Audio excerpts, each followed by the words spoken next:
गर्मी में गरीब बहू का नींबू का घर, फ्रिज और कूलर। भाई साहब, ये नींबू कैसे दिए हैं? बहन जी, 15 रुपए का एक नींबू है। क्या 15 रुपए का एक नींबू? भाई साहब, नींबू ही बेच रहे हो ना, या सोना चांदी जो एक नींबू इतना महंगा है? बहन जी, इस गर्मी के मौसम में ये नींबू सोने चांदी से कम नहीं होता।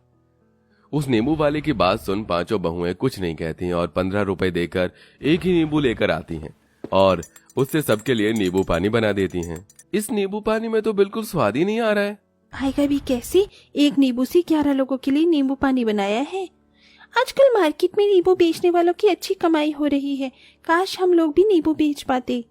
वैसे ये आरती, तुम्हारा ये आइडिया बुरा नहीं है, हम लोग नींबू बेच सकते हैं।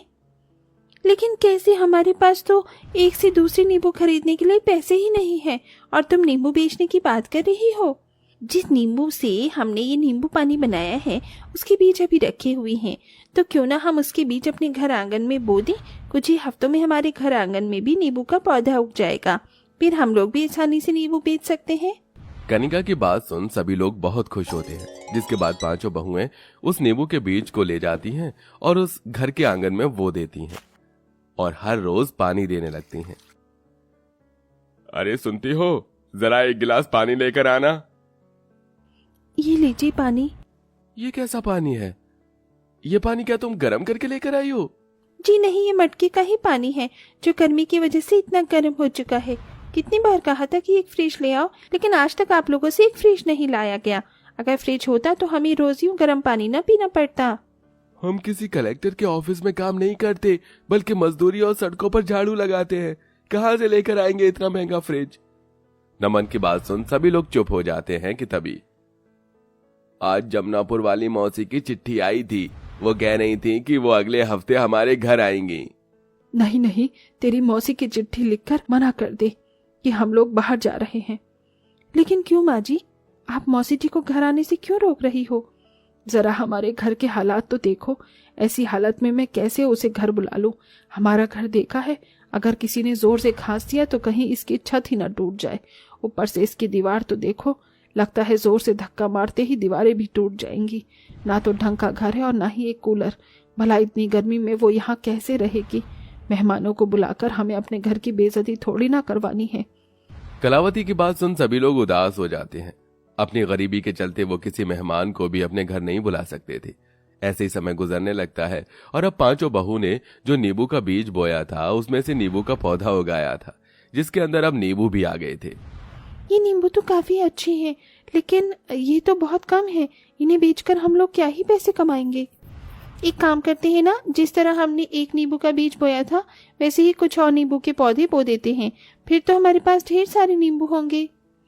अब पांचों बहुएं अपने आंगन में 4 से 5 नींबू के बीज और बो देती हैं और कुछ ही हफ्तों में उन्हें अच्छे और ताजे नींबू मिलने शुरू हो जाते हैं, जिन्हें बेचकर वो थोड़े बहुत पैसे कमा लेती हैं।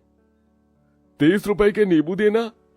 ये लीजिए। वैसे तो मैं ये सोच रही थी कि अगर हम लोग नींबू के साथ साथ नींबू पानी भी बेचना शुरू कर दें, तो गर्मी का मौसम है और नींबू पानी तो हर किसी को भी पसंद है। हाँ मोहिनी, ये हमने पहले क्यों नहीं सोचा? इससे हम और ज्यादा पैसे कमा सकते हैं। अब पांचों बहुएं मिलकर नींबू के साथ साथ खट्टा मीठा नींबू पानी भी बनाकर बेचती हैं, जिससे उनकी थोड़ी और कमाई होने लगती है। ऐसे ही एक दिन पांचों बहुएं नींबू पानी बेच रही होती हैं कि तभी उनके नींबू पानी के ठेले पर एक गरीब औरत आती है। बिटिया, क्या मुझे भी एक गिलास नींबू पानी मिल सकता है? लेकिन मेरे पास नींबू पानी के लिए पैसे नहीं हैं। कोई बात नहीं अम्मा, आप बिना पैसे दिए ही नींबू पानी पी लीजिए। पांचों बहुएं उस बूढ़ी अम्मा को फ्री में नींबू पानी दे देती हैं, जिसके बाद अब जब भी उनके ठेले पर कोई गरीब या बच्चा आता तो वो उसे फ्री में ही नींबू पानी दे देती। ऐसे ही एक दिन उनके ठेले पर एक बूढ़ा आदमी आता है। अरे, प्यास के मारे गला सूखा जा रहा है, धूप में चक्कर आ रहे हैं। क्या एक गिलास नींबू पानी मिल सकता है? लेकिन मेरे पास पैसे नहीं हैं। कोई बात नहीं बाबा, आप नींबू पानी पी लीजिए। साक्षी उस बूढ़े बाबा से बिना पैसे लिए ही उसे नींबू पानी पिला देती है, जिसके बाद वो बूढ़ा बाबा वहां से चला जाता है। लेकिन अब अक्सर वो बूढ़ा बाबा पांचों बहू के नींबू पानी के ठेले पर आता है और रोज उनसे नींबू पानी लेकर पीता है, जिसे देख मोहिनी इस बूढ़े बाबा ने तो हद ही कर दी, रोज फ्री में आकर नींबू पानी पी रहे हैं। मोहिनी ऐसा नहीं कहती, दूसरों की मदद करना ही हमारा सबसे बड़ा धर्म होता है, समझी।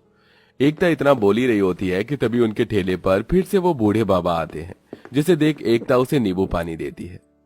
मैं इतने दिनों से मुफ्त में नींबू पानी पी रहा हूँ, इसलिए आज मैं तुम्हें ये नींबू देना चाहता हूँ।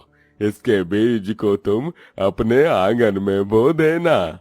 आपके पास नींबू है तो आप खुद भी तो इसका नींबू पानी बनाकर पी सकते हैं, हमसे क्यों मुफ्त में लेते हैं। मोहिनी चुप रहो, लाई बाबा मैं इसे अपने आंगन में बो देती हूँ। एकता उस बूढ़े आदमी से नींबू ले लेती है, जिसके बीजों को रात को आंगन में बोकर वो पानी दे देती है। अगले दिन होते ही जैसे ही पांचों बहुएं अपने आंगन में आती हैं तो देखती हैं कि कल रात बोया हुआ नींबू का बीज एक बहुत बड़े नींबू के पौधे में बदल चुका है और उनके आंगन में अब बस ढेर सारे नींबू ही नींबू होते हैं।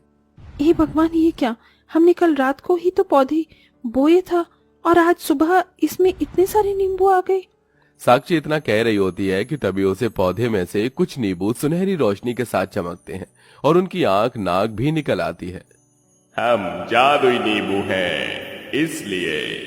ये क्या, ये नींबू तो बात कर रहे हैं। जिन बूढ़े बाबा ने तुम्हें ये नींबू के बीज दिए थे, वो बूढ़े बाबा कोई साधारण इंसान नहीं थे। तुम्हारी अच्छाई के चलते ही उन्हें तुम्हें ये बीज दिए ताकि हम तुम्हारे काम आ सके। हम जादुई हैं तो हम कुछ भी बना सकती हो हमसे, तुम समझे। क्या तुम सच कह रहे हो?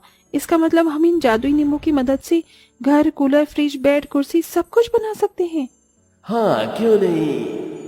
उन जादुई नींबू की बात सुन पांचों बहुएं अब बहुत ज्यादा खुश होती हैं और जिसके बाद अब जादुई नींबू की मदद से वो सबसे पहले अपने घर की मरम्मत करके उस टूटे फूटे घर को नींबू के घर में बदल देती हैं।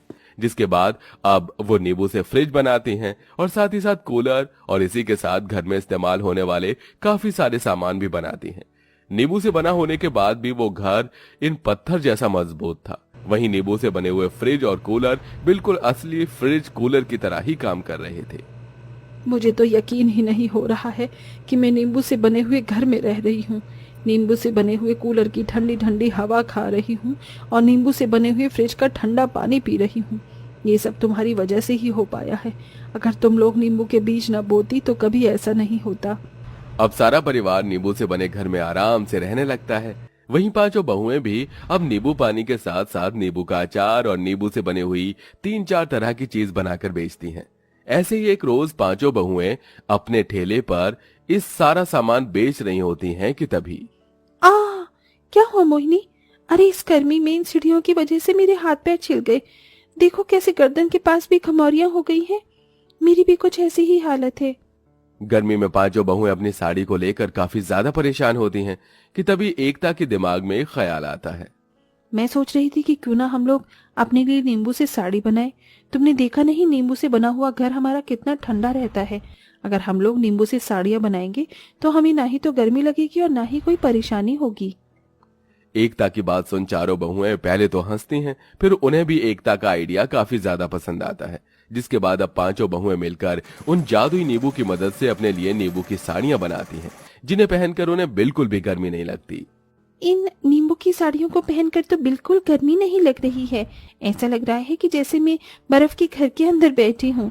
इतनी ठंडक महसूस हो रही है मुझे। आखिरकार हमारी सारी परेशानियां दूर हो गई। घर, कूलर, फ्रिज, कपड़े, सब चीज को लेकर। हे भगवान, तेरा लाख लाख शुक्र है। आज मुझे यकीन हो गया कि भगवान के घर देर है, अंधेर नहीं।